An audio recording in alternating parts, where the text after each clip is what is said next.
I've always loved yard sales.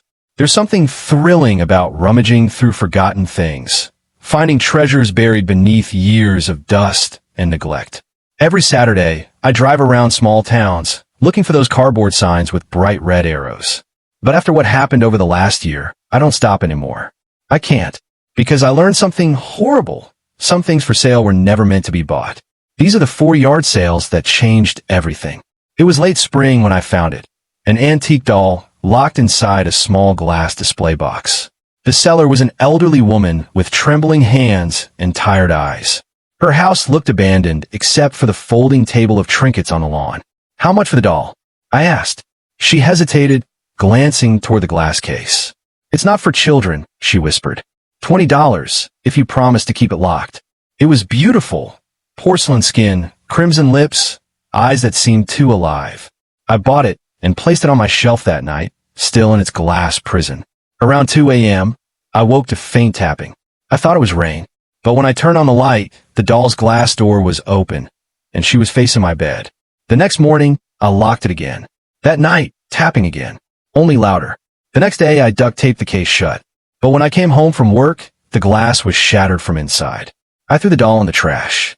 3 days later, I saw it again, sitting neatly on my porch, glass case perfectly intact. I moved out that week. The house is for sale now.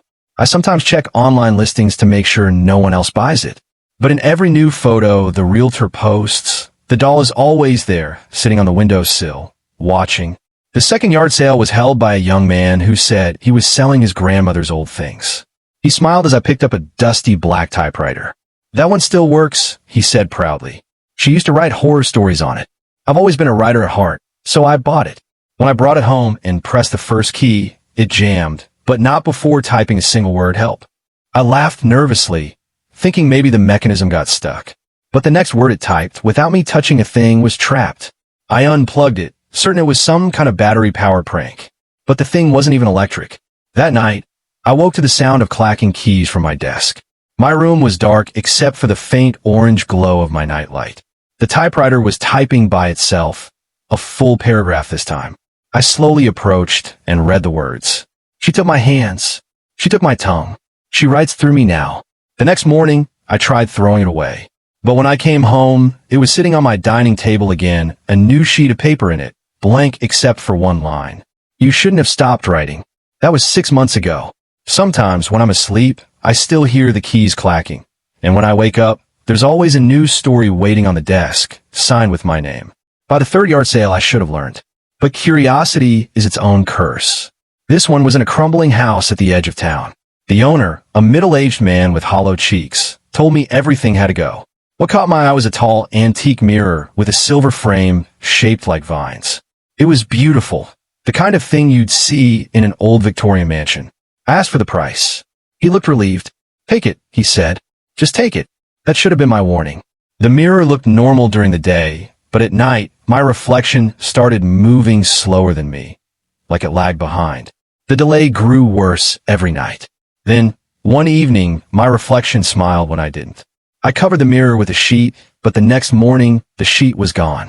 When I looked in the mirror again, I saw something behind me, a shadowy version of myself, taller, darker, eyes hollow. I spun around, but the room was empty. The next night, I woke up to a sound like glass cracking. The mirror had splintered down the middle.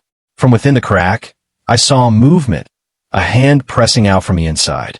I smashed the mirror with a hammer and buried the shards in the backyard. But 3 nights later, I caught my reflection again in my phone screen this time. It wasn't me. It was her. Now I cover all reflective surfaces. But sometimes in the corner of my eye, I see her watching, waiting for another surface to pull me through. The last yard sale I ever went to was just last month. A family was moving away, and their front lawn was filled with toys, clothes, and decorations. The mother smiled as I picked up a small music box carved with tiny dancing figures. "That one's been in our family for generations," she said, "but it doesn't play anymore." I twisted the key. The mechanism clicked, and then the tune began, soft and haunting. The little figures started spinning, but they were all missing faces.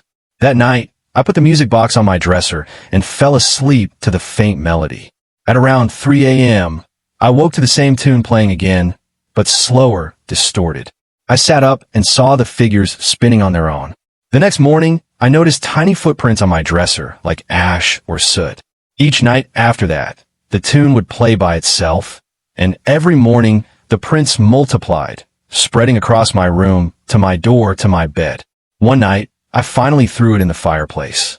The flames roared high, but then I heard children laughing inside the fire. When the box melted, something moved in the smoke, shapes, faces, dancing. The laughter turned into screams. Now, every time I hear music, even faintly, I feel something behind me, breathing along with the rhythm. I don't go to yard sales anymore. I don't even slow down when I see one. Sometimes I dream of that first doll, the cracked mirror, the typewriter keys, the melting music box.